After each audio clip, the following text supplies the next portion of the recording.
June மாதம் 25ஆம் நாள் வியாழக்கிழமை. பொதுக்காலம் வாரம் 12. வாழ்வின் வார்த்தைகள். இறை வார்த்தை உங்கள் வாழ்க்கை வழிகாட்டி. முதல் வாசகம். யோயாக்கினையும் வலிமை வாய்ந்த அனைவரையும் சிறைப்படுத்தி பாபிலோனுக்கு கொண்டு சென்றான். அரசர்கள் 2ஆம் நூலிலிருந்து வாசகம். அதிகாரம் 24. இறை வார்த்தைகள் 8 முதல் 17 வரை. யோயாக்கின் அரசனான போது அவனுக்கு வயது 18. எருசலேமில் 3 மாதமே அவன் அரசாண்டான். எருசலேமை சார்ந்த எல்நாத்தானின் மகள் நெகுஸ்தா என்பவளே அவனுடைய தாய். யோயாக்கின் தன் தந்தை செய்த அனைத்தின்படியே ஆண்டவரின் பார்வையில் தீயதனப்பட்டதை செய்தான். அக்காலத்தில் பாபிலோனிய மன்னன் நெபுகத்நேசரின் படைவீரர் எருசலேமின் மீது படையெடுத்து வந்து நகரை முற்றுகையிட்டனர். அப்பொழுது பாபிலோனிய மன்னன் நெபுகத்நேசரும் வந்து நகரை முற்றுகையிட்டிருந்த வீரர்களோடு சேர்ந்து கொண்டான். எனவே யூதாவின் அரசன் யோயாக்கினும் அவன் தாயும் அவன் அலுவலர்களும் தலைவர்களும் அதிகாரிகளும் பாபிலோன் மன்னனிடம் சரணடைந்தனர். அவனை பாபிலோன் மன்னன் தான் ஆட்சியேற்ற 8ஆம் ஆண்டில் சிறைப்படுத்தினான். பின்பு அவன் ஆண்டவரின் இல்லத்திலும் அரண்மனையிலும் இருந்த செல்வங்களையெல்லாம் எடுத்துச் சென்றான். ஆண்டவர் உரைத்த வாக்கின்படி ஆண்டவரின் இல்லத்தில் இஸ்ரேலின் அரசர் சாலமோன் செய்து வைத்திருந்த எல்லா பொன்கலன்களையும் துண்டு துண்டாக்கினான்.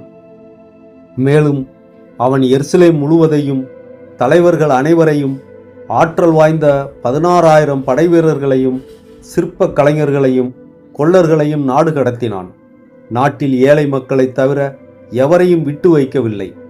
மேலும் அவன் யோயாக்கினையும் அரசனின் தாயையும் மனைவியரையும் அவனுடைய அதிகாரிகளையும் நாட்டின் தலைவர்களையும் எருசலேமிலிருந்து பாபிலோனுக்கு நாடு கடத்தினான்.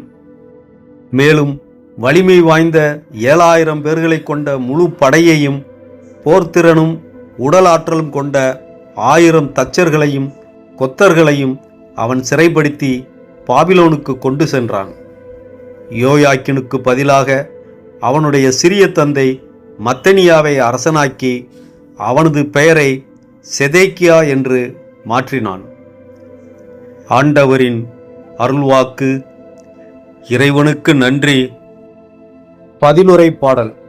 திருப்பாடல் 79. பல்லவி. உமது பெயரின் மாட்சியை முன்னிட்டு எங்களை விடுவியும் ஆண்டவரே. கடவுளே, வேற்று நாட்டினர் உமது உரிமை சொத்தினுள் புகுந்துள்ளனர். உமது திருக்கோவிலை தீட்டுப்படுத்தியுள்ளனர். எருசலேமை பாழடையச் செய்தனர். ஊழியரின் சடலங்களை வானத்து பறவைகளுக்கு உணவாகவும் பற்றுமிகு அடியாரின் உடல்களை காட்டு விலங்குகளுக்கு உணவாகவும் அவர்கள் அளித்துள்ளார்கள். பல்லவி. உமது பெயரின் மாட்சியை முன்னிட்டு எங்களை விடுவியும் ஆண்டவரே. அவர்களின் இரத்தத்தை தண்ணீரென எருசலேமை சுற்றிலும் அள்ளி இறைத்தார்கள். அவர்களை அடக்கம் செய்ய எவரும் இல்லை. எங்களை அடுத்து வாழ்வோரின் பழிச்சொல்லுக்கு இலக்கானோம். எங்களை சூழ்ந்துள்ளோரின் நகைப்புக்கும் ஏளனத்திற்கும் ஆளாகிவிட்டோம். ஆண்டவரே, இன்னும் எவ்வளவு காலம் நீர் சினம் கொண்டிருப்பீர்? என்றென்றுமா உமது வெஞ்சினம் நெருப்பாக எரியுமோ? பல்லவி. உமது பெயரின் மாட்சியை முன்னிட்டு எங்களை விடுவியும் ஆண்டவரே. எம் மூதாதையரின் குற்றங்களை எம்மீது சுமத்தாதேயும். இரக்கம் எமக்கு விரைவில் கிடைப்பதாக. நாங்கள் மிகவும் தாழ்த்தப்பட்டிருக்கின்றோம்.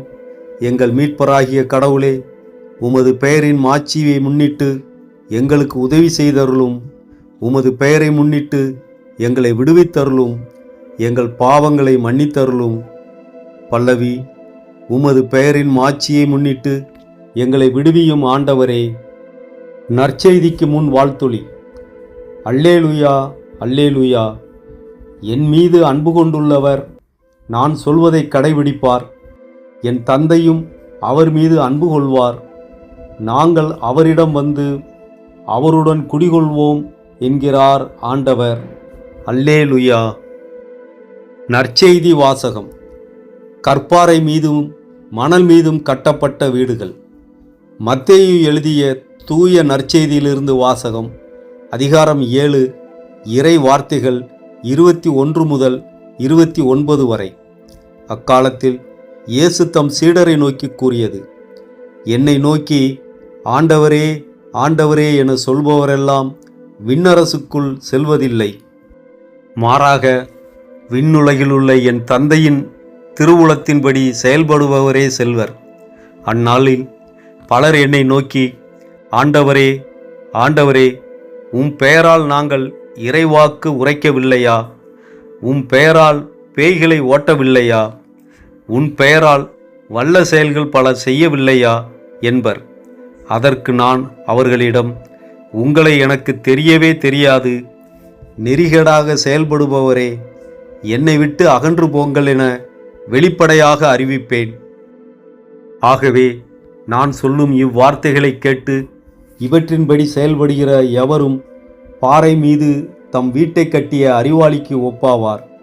மழை பெய்தது, ஆறு பெருக்கெடுத்து ஓடியது, பெருங்காற்று வீசியது. அவை அவ்வீட்டின் மேல் மோதியும் அது விழவில்லை, ஏனெனில் பாறையின் மீது அதன் அடித்தளம் இடப்பட்டிருந்தது. நான் சொல்லும் இந்த வார்த்தைகளை கேட்டு இவற்றின்படி செயல்படாத எவரும் மணல் மீது தம் வீட்டை கட்டிய அறிவெளிக்கு ஒப்பாவார். மழை பெய்தது, ஆறு பெருக்கெடுத்து ஓடியது, பெருங்காற்று வீசியது. அவை அவ்வீட்டை தாக்க அது விழுந்தது. இவ்வாறு பேரழிவு நேர்ந்தது. இயேசு இவ்வாறு உரையாற்றி முடித்தபோது அவரது போதனையை கேட்ட மக்கள் கூட்டத்தினர் வியப்பில் ஆழ்ந்தனர். ஏனெனில் அவர்கள் தம் மறைநூல் அறிஞரைப் போலன்றி அதிகாரத்தோடு அவர்களுக்கு அவர் கற்பித்தார். ஆண்டவரின் அருள்வாக்கு. கிறிஸ்துவுக்கு புகழ். நாம் பிறரை புரிந்து கொள்ளத் தொடங்கும்போது நம் மனபாரங்கள் பாதியாக குறைந்துவிடும்.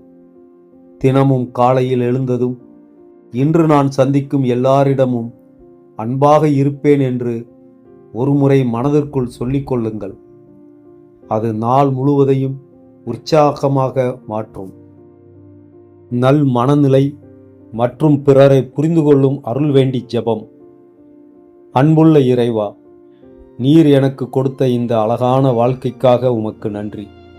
ஒவ்வொரு நாளையும் ஒரு புதிய பரிசாக ஏற்றுக்கொண்டு அதை மகிழ்ச்சியோடு வாழ எனக்கு கற்றுத்தாரும்.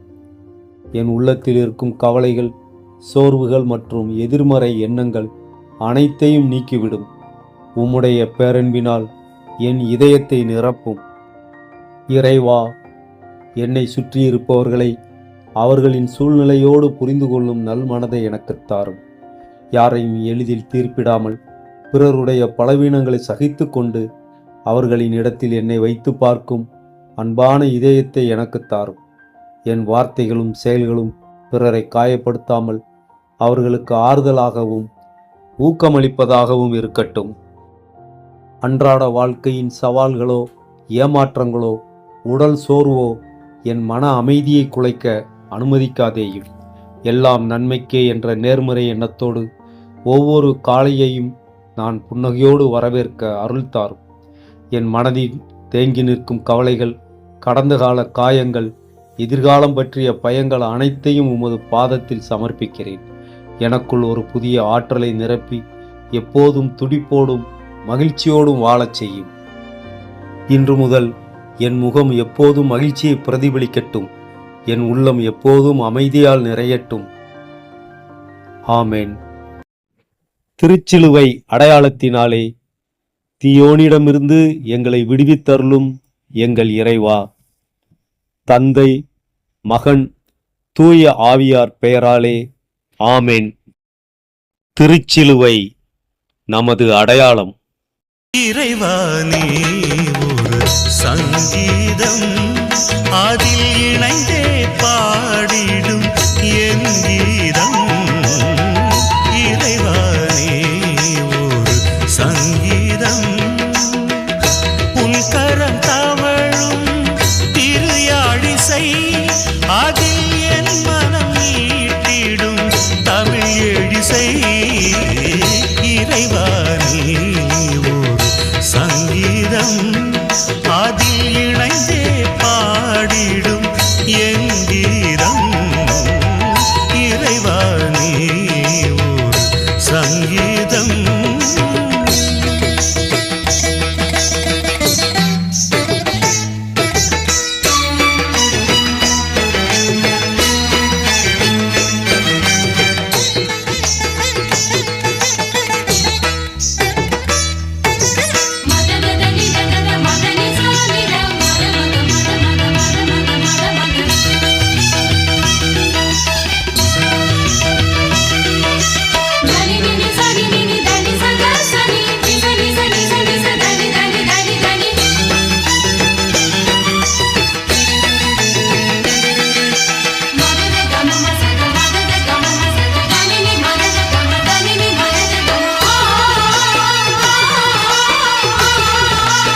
தனித்திருந்தே அதில் இசையா என் மனம் புகுந்திடுவார்.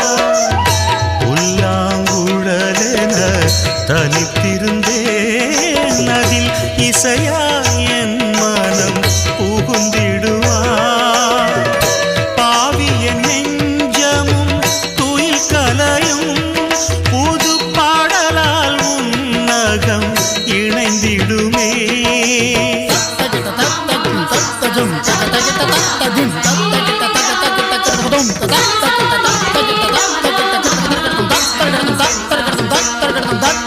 எரிகின்ற சுடராக வெண்மீன்கள் உன்வானில் என எங்கு திரியாக ஏற்றாயும் இறைவா. காற்றாகி ஊற்றாகி கார்மேக மழையாகி வாழ்வாகி வழியாகி வாராயு இறைவா. வாராயு இறைவா. இறைவா நீ ஒரு சங்கீதம்